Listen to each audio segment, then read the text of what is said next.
And now, it's time for another Dice Tower review with Tom Vasel. Hey folks, today we're taking a look at Oklahoma Boomers by Martin F. This is a game, it's a very small game. It's about, what does it say here? It's April 23rd, 1889. The Oklahoma land runners over and thousands of colonists, also known as boomers, are settling down on part of the prairie, and this game has no theme and this doesn't matter at all, which is true. It's a themeless game, but it's still a very interesting one. Kind of an abstract game where you're moving around trying to corner your opponents into different sections of the board. Let me show you how it plays.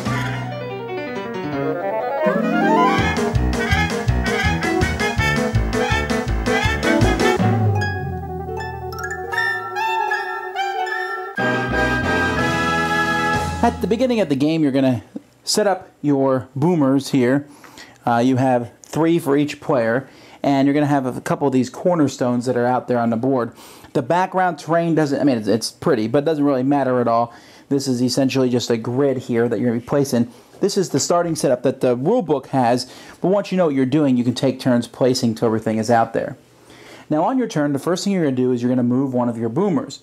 The boomer moves like a rook in chess, which means I can move it as far as I want in a row or column, but I can't move through a cornerstone or through another boomer.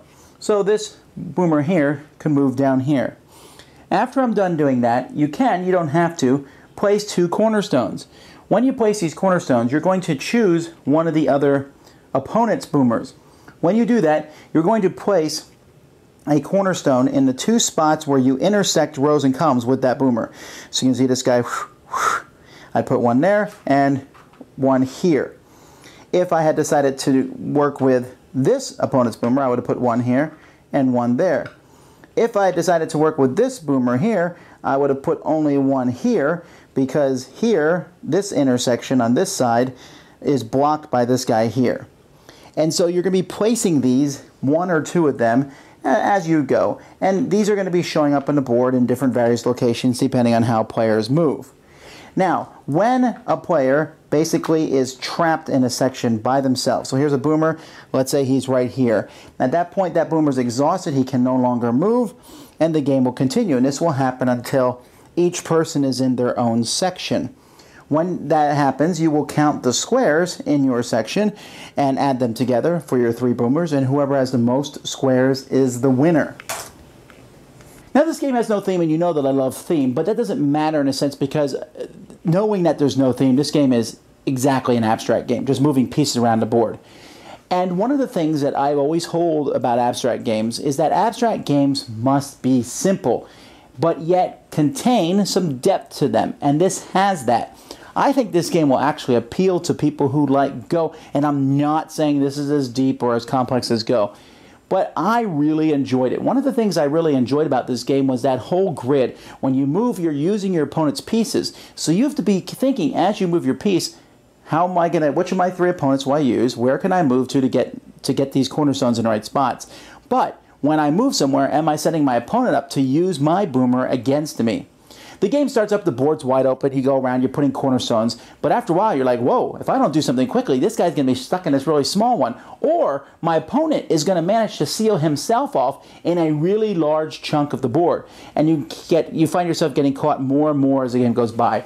This has some really heavy tactics and strategy in it. I think this could be a classic abstract strategy game. It's really intriguing. There's, I think, 3 different expansions. That one adds river, one adds nuggets, one adds some neutral guys that you can use moving around. And they're all interesting and add a little bit, but the game doesn't really need any of those. This is one of the games, I mean, it's the same size as the Cosmos 2-player games, but, I mean, it's right there. This is a game that has quite a bit of depth to it as you play it, and I'm very impressed with this. It says 20 to 30 minutes on here, and that's pretty solid unless you get very thinky about the game, and I certainly could see you getting that thinky about the game because there's really a lot of thought that goes into it. Now, the board becomes more constricted over time, and as it comes, it's kind of like a race, and you're trying to make sure that you're trying not to get trapped in the corners, but you can start setting that stuff up from the very first move of the game. Solid game, pretty neat, definitely recommend you check it out. Oklahoma Boomers. Dice Tower judgment. Excellent. Thanks so much for watching the Dice Tower videos. Find more great videos and reviews, as well as our top-rated audio podcast at Dicetower.com. You can also find other great shows at DicetowerNetwork.com. I'm Eric Summerer, and you've been watching The Dice Tower. The Dice Tower is sponsored by Cool Stuff Inc., where you can find great games for great prices.